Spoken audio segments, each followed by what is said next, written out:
यहां आने से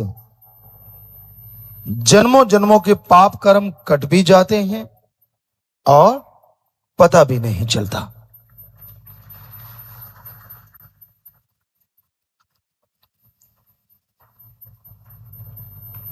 पर सत्संग को शांति से चुपचाप लगन से सुनना चाहिए। जो सत्संग में शोर करते रहते हैं वो खाली ही जाते हैं, उनके पल्ले कुछ नहीं पड़ता। सत्संग तो उन्हीं को फल देती है जो भावना से सुनते हैं और अमल करते हैं।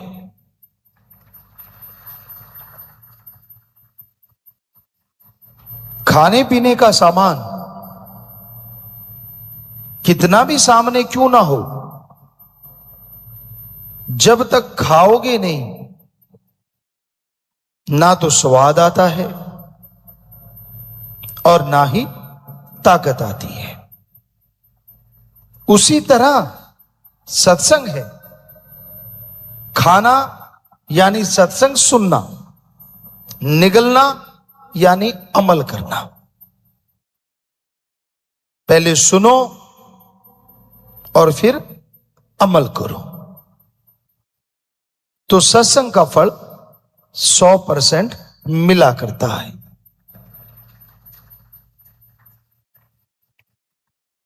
घोर कलयुग है, दूसरे शब्दों में भयानक से भयानक बुराई का समय। इंसान को यह हो जाता है वो यकीन करे तो किस पे करे, अच्छा कहे तो किसको कहे, क्योंकि खुद गर्जी इतनी बढ़ गई है, खुद गर्जी इतनी बढ़ गई है कि इंसान इंसानियत को छोड़ के शैतान बन रहा। और संग का रंग लाजमी चढ़ता है। किसी का भी संग करो उसका असर आप पे जरूर आएगा। कहते हैं कोयले की खान में जाने से कालिक से बचा नहीं जा सकता, नमक की खान में जो जाते हैं वो नमकमय जरूर हो जाते हैं।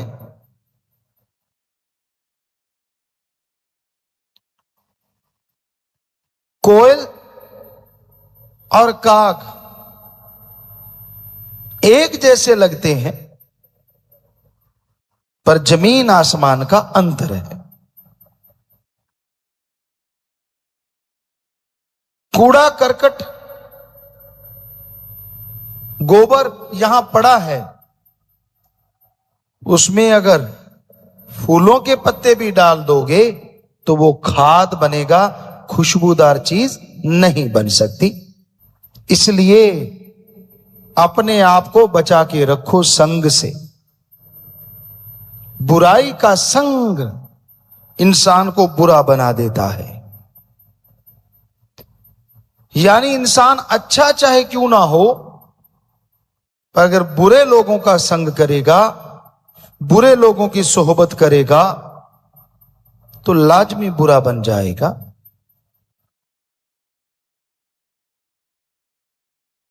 कड़वा पानी, खारा पानी धरती से निकलता है, कितनी भी चीनी डाल लो वो कड़वापन त्यागेगा नहीं। और दूसरी तरफ गंगा जल में कितनी बदबूदार शराब डाल दो वो गंगा जल ही कहलाता है।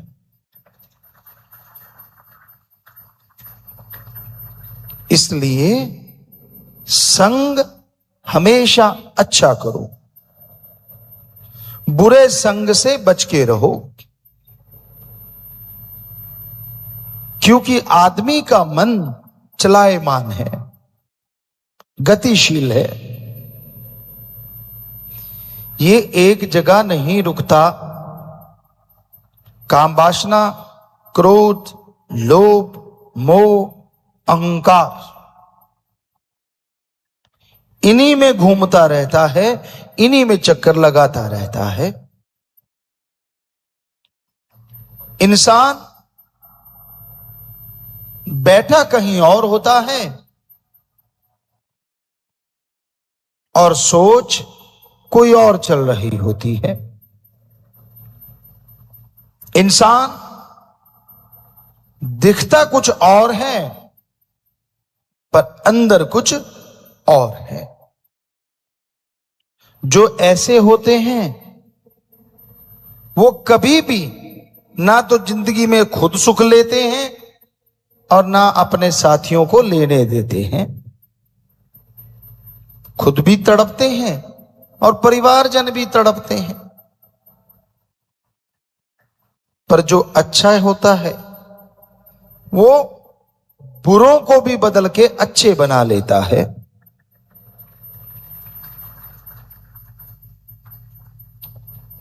इसलिए संग सोहबत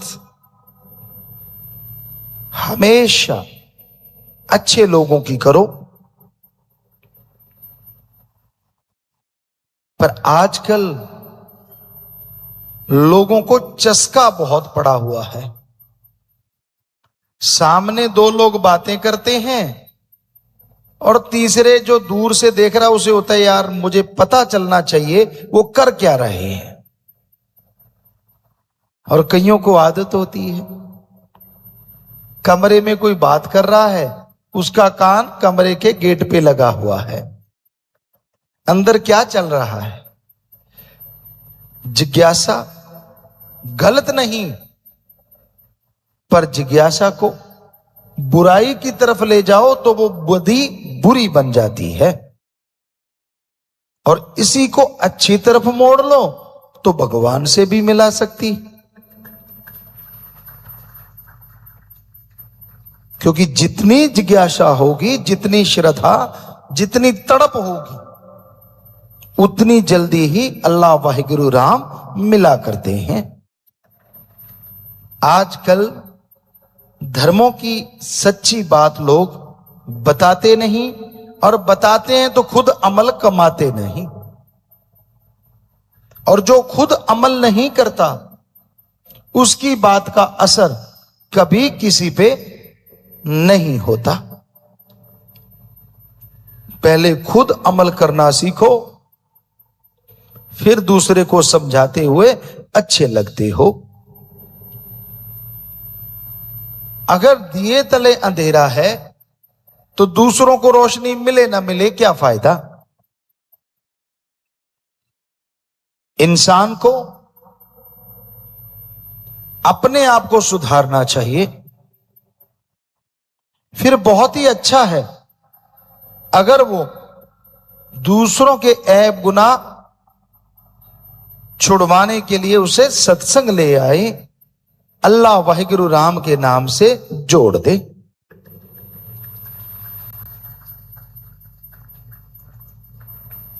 वेद ग्रंथों में लिखा है, इस कलयुग में बुरे कर्म करने वाले को अगर आप अल्लाह वाहिगुरु राम से जोड़ोगे, उसकी बुराइयां छुड़वा दोगे, तो जिस तरह कोई कटते हुए जीव को, गऊ को बुच्चड़ खाने से बचा लेता है, उससे हजारों गुना पुण्य आपको मिलेगा।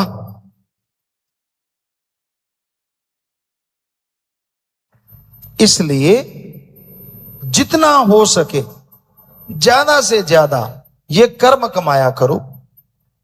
यानी आपके इर्द गिर्द जो नशे में धुत रहते हैं, जो बुराइयों से जुड़े हुए हैं, जिनका पेशा गलत कर्म है, उन्हें राम नाम से जरूर जोड़ा करो। भगवान की तरफ से वो खुशियां तो मिलेंगी, क्योंकि उसके बिछुड़े हुए बच्चे को आपने उससे मिलाया। पर उस आदमी का परिवार, जो आदमी सुधर गया, सारी उम्र आपको दुआएं देता रहेगा कि भाई आपने उनकी जिंदगी बदल दी, नरक से स्वर्ग बना दिया घर को। नरक कोई अलग नहीं होता। यहां नशा करते हैं या मांस खा खा के हड्डियां इधर उधर फेंकते हैं या उल्टियों के तालाब बन जाते हैं, वही नरक होती है। और कहां वहीं पे खुशबू होती है, अल्लाह वाहिगुरु राम के नाम की चर्चा होती है, बड़े छोटों का प्यार और छोटे बड़ों का सत्कार करते हैं, यही स्वर्ग होता है। अगर यहां नरक भोग रहे हो तो अगले स्वर्ग की उम्मीद ना करो। अगर यहां स्वर्ग बन गया तो अनामी की उम्मीद करो, ताकि आवागमन खत्म हो जाए। सत्संग में आने से गम चिंता परेशानियां मिट जाया करती हैं। सत्संग में आने से इंसान को सोझी आती है, समझ आती है, और सत्संग में आके सुमरण करके अमल करने से हर धर्म के पवित्र ग्रंथ की समझ आनी शुरू हो जाती है। इसलिए सत्संग सुनो और उस पे अमल किया करो। जब तक आप सुनते नहीं, अमल करते नहीं, तब तक आप कोरे यानी खाली रहते हो। बिन अमलों के आलमा इल्म निकम्मे सारे, कोई अमल कमा ले तू, अगर जश लेने मालिक द्वारे, अगर जश लेने सतगुरु द्वारे। तो संग अच्छा करोगे तो समझ आएगी। सत्संग करने से जन्मों जन्मों के पाप कटते हैं और इस जन्म के किए हुए बुरे कर्म खत्म होते चले जाते हैं। इसलिए राम नाम के पुजारी बनो, अल्लाह वाहिगुरु का नाम जपो, परम पिता परमात्मा से अव्वल प्रेम रखो, क्योंकि वो एक ऐसा यार है, उससे यारी लगा ली, आप छोड़ोगे तो भी वो आपको नहीं छोड़ेगा। और वो ऐसा पक्का दोस्त है, बेस्ट फ्रेंड है, यही नहीं अगले जहान में भी आप पे विपदा नहीं आने देगा। इसलिए गुरु संत पीर फकीर कहते हैं, कच्चों यानी जो कच्चे दोस्त हैं, जो बात बात पे रूठ जाते हैं, उनसे तोड़ और पकड़े से जोड़, यानी सतगुरु अल्लाह राम से जोड़ो। उससे अगर लिब लग जाती है, उसकी भक्ति इबादत में अगर लग जाते हो, तो आप सोच भी नहीं सकते जो खुशियां आपको मिलेंगी। कल्पना से परे खुशियां मिलती हैं, परमा आनंद मिलता है। तो भाई हमेशा याद रखो कि सत्संग सुनना है और अमल करना है। सत्संग पे एक सच्ची बात ख्याल में आई, आपको सुनाते हैं। बहुत पहले की बात है। एक शातिर चोर था, इतना शातिर कि वो आसपास के राज्य में चोरी करता, पर पकड़ा नहीं जाता था। लोगों ने बहुत जोर लगाया,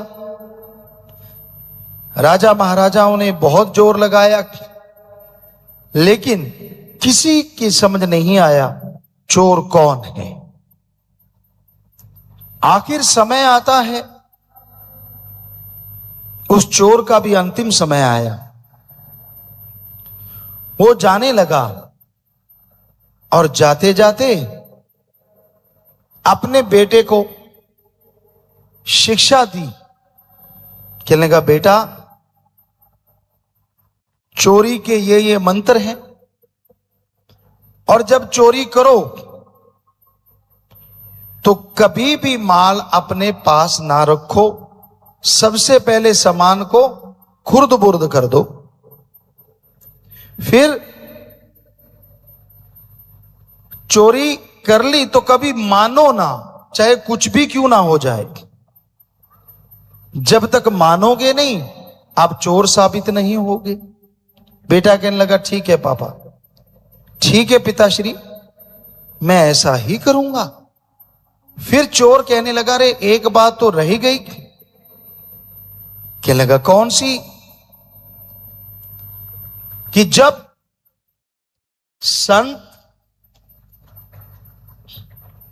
संत पीर फकीर की कहीं सत्संग हो तो उसमें मत जाना, अगर चले भी गए तो संतों की बात कभी ना सुनना।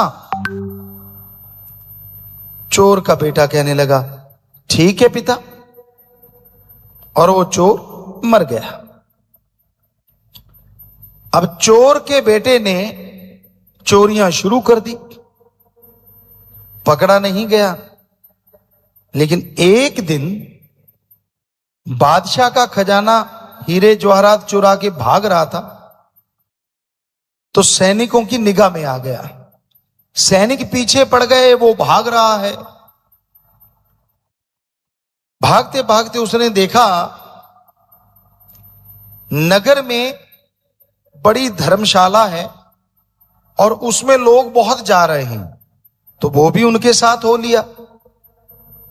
और पिता का बताया मंत्र, हीरे जवाहरात एक बहन को देख के ये भोली भाली लगती है, उसके बैग में डाल दिए और खुद सबके साथ अंदर जाके बैठ गया। जब अंदर जाके बैठा तो उसने देखा कि सामने तो एक संत बैठे हैं, एक फकीर बैठे हैं। तो उसने अपने दोनों अंगुलियां कान के ऊपर रख ली, कहीं कान में कोई संतों की आवाज ना पड़ जाए। दबा के उंगलियां बैठ गया। पर अचानक आदमी की फितरत है, अगर आपको बोले ना कि उधर बहुत खूबसूरत कुछ है, कई तो अभी देखने लग गए। जिन्होंने नहीं देखा वो बाद में देखेंगे, अच्छा क्या था उधर। यानी जिधर से रोका जाए नेचुरली उधर ध्यान ज्यादा जाता है। तो चोर ने सोचा, यार ये संत ऐसा क्या करते हैं, लोग तो तालियां मार रहे हैं, बड़े खुश हो रहे हैं, मैं सुनूं तो सही। उसने कान से उंगलियां हटाई और संतों का वचन आया, देवी देवताओं के परछाई नहीं होती। इतना सुना कि तो अच्छा ये तो बोल रहे हैं, झट से कान बंद कर लिए। सत्संग समाप्त हुआ, चोर बाहर निकला। उसकी पहचान थी सैनिकों को, और सैनिक जैसे वो बाहर निकला उसको पकड़ के ले गए, राजा के दरबार में पेश किया गया। राजा ने पूछा, क्या इसके पास चोरी का सामान मिला? तब सबसे बड़ा सबूत यही होता था कि चोरी का सामान मिल गया तो चोर है। कहते जी वो तो नहीं मिला। कहते फिर किस आधार पे कहते हो? कहते जी हमने इसको खुद देखा है भागते सामान उठा के। उसको जेल में कर दिया, बहुत प्रयत्न किया कि मान जाए, नहीं माना। एक औरत जासूस थी, कहने लगी, बादशाह सलामत, अगर कहो तो मैं मनवा लेती हूं। कहने लगे ठीक है। चोर अंदर कोठड़ियों में बंद है और अचानक क्या देखता है, गेट खुला है। धड़ाम से पहरेदार गिरे, दूसरा खुला, तीसरा खुला, सब गिर रहे हैं। और अचानक देवी मां आ रही है, 4 हाथ, वो जो देवी की आकृति दिलों में होती है, बिल्कुल वही देवी आ रही है। चोर हक्का बक्का रह गया कि ये तो मेरी श्रद्धेय है, इसको तो मैं अपनी इष्ट मानता हूं। देवी आई, चोर रोने लगा, ओ मां तू आई है, मेरी पूजा मैं करता रहा, तुझे याद करता रहा, देखो मैं यहां फंस गया, मेरा बुरा हाल है, मैं धन्य हो गया आपके दर्शन करके। तो देवी ने आशीर्वाद दिया, देवी माता ने, और बोलने लगी, बेटा मैं तेरे दुख हरने के लिए आई हूं, फिक्र मत कर, आज मैं तुझे बाहर ले जाऊंगी। अचानक चोर ने देखा देवी मां की परछाई नीचे से होती हुई दीवार के ऊपर तक जा रही है। चोर शातिर तो था, झट समझ गया। देवी कहती, बस तू सच सच मुझे बता दे, चोरी की है कि नहीं की, मैं तेरे गुनाह माफ कर दूंगी। अब चोर तो समझ चुका था, वो आगे से 4 गुना ज्यादा रोने लगा, पूरी एक्टिंग कर, मां मर गया, मैं तो तेरा रखने का हूं, मैंने चोरी तो क्या, मैं तो चोरी की तरफ मुंह भी नहीं करता। कहती बेटा देख ले वरना नरकों में जाएगा। कहता मां मुझे यही नरक दे देगी अगर मैं झूठ बोलूं तो, क्योंकि चोर को पता था कौन सी माता है। तो वो औरत जासूस जो बन के आई थी, माता कहती ठीक है बच्चा चल मेरे साथ, उसके साथ हो लिया। सैनिकों को कहती राजा के पास ले जाओ, वो कहते जी देवी मां। वो राजा के पास ले गए। वो औरत जो देवी बनी थी भेष बदल के राजा के पास पहले पहुंच गई। कहने लगी राजन उसने चोरी नहीं की। राजा कहता तू इतना पक्के से कैसे कह सकती है। कहने लगी ये लोग देवी मां को मानते हैं और मैं ऐसे ऐसे रूप बदल के गई थी तो ये माना ही नहीं। मैंने इससे पूछा सब कुछ, बड़ी श्रद्धा से इसकी आंखों में जार जार रो रहा था, पर ये कह रहा था मैंने चोरी नहीं की। तो राजा कहता ये तो सही है, छोड़ो इसको, बेगुनाह है। उसको छोड़ दिया गया। अब उसने आप देखा ना था, भागा उस धर्मशाला के पास कि वो संत कहां है। वो नहीं मिले, वो तो चले गए। पता किया किस, वो कहते दूसरे नगर में है। वो दौड़ा दौड़ा गया, उस नगर में पहुंचा। संत बैठे हुए थे, धड़ाम से जाके चरणों में गिरा, हे गुरुदेव मेरे पे कृपा कीजिए, मेरी रक्षा की है आपने, मेरे जिंदगी बख्शी है आपने। तो संत मुस्कुराए, कहने लगे बेटा हमने तो कुछ नहीं किया, जो करता भगवान। कहता आप फला नगर में सत्संग कर रहे थे और मैंने सत्संग सुनना नहीं था, मेरे बाप ने रोका था, पर जिज्ञासा हुई कि क्यों रोका था, ऐसा ये संत क्या बोलते हैं। तो मेरे कानों में पड़ा कि देवी देवताओं की परछाई नहीं होती। तो उसने पूरी बात बताई कि आपकी सत्संग के एक लाइन ने आज मेरी जिंदगी बख्श दी। अगर मैं पकड़ा जाता तो सूली पे चढ़ा दिया जाता, तो अगर पूरा सत्संग सुनूं और आपका राम का नाम लूं तो पता नहीं मुझे क्या मिल जाएगा। और यही सच होता है। संत सत्संग अपनी बड़ाई के लिए नहीं करते। हम तो खाकसार हैं, चौकीदार हैं, आपके सेवादार हैं भाई। वो एक की बड़ाई करते हैं जिसके अरबों नाम हैं, ओम हरि अल्लाह गॉड खुदा रब वाहिगुरु प्रभु भगवान मालिक रब, वो एक है। वो उसकी बड़ाई करते हैं और सबको बोलते हैं कि उसका नाम जपा करो। जिस तरह सूली से उसके कर्म बदल गए चोर के, अरे आपके भी पता नहीं कितने भयानक कर्म, कितनी भयानक चिंताएं जल के राख हो जाएंगी, क्योंकि वो भगवान, वो प्रभु, वो परमात्मा दया का सागर है, रहमत का दाता है। वो इतनी रहमतें बख्शता है, इतनी दया में करता है कि उसकी कल्पना भी आप नहीं कर सकते। सुबह का सुमरन 2 से 5 का ब्रह्म मुहूर्त, अमृत वेला, the gods pray time, early morning between 2 to 5, ये जो समय है, नासा साइंस केंद्र अमेरिका भी कहता है कि इसमें oxygen pure and more, oxygen शुद्ध होती है, हवा शुद्ध होती है और ज्यादा ऑक्सीजन रहती है।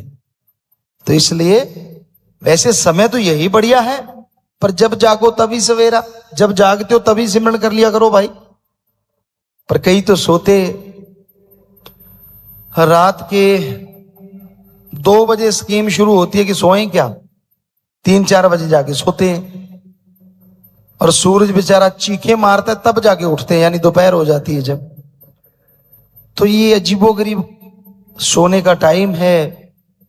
सो सही टाइम पे सोया करो, सही टाइम पे उठा करो। अच्छे हैं जो बच्चे सही टाइम पे उठते हैं, क्योंकि आयुर्वेदा कहता है रात का भोजन सूरज रहते रहते करो तो बेस्ट है। बैक्टीरिया वायरस नहीं होते, साइंस को चैलेंज करते, चाहे आप जाके पढ़ लो, साइंस में भी यही मिलेगा जो आयुर्वेदा में लिखा है। क्योंकि जैसे जैसे रात बढ़ती है बैक्टीरिया वायरस भी बढ़ते हैं। पर आज वालों का तो डिनर ही होता है 12-1 बजे। चक्कर तो ये है ना, रात की रोटी तो किसी को आती ही नहीं, डिनर गांव वाला कहते ले अनपढ़ गवार। तो सुबह लोग जल्दी इसलिए लेते थे कि सुबह दूध ताजा निकलता था और उसको जल्दी जल्दी ले लेते थे। दूध अगर बिना उबाले 1 घंटा 2 घंटे 3 घंटे पड़ा रहे तो उसमें बैक्टीरिया वायरस बन जाते हैं।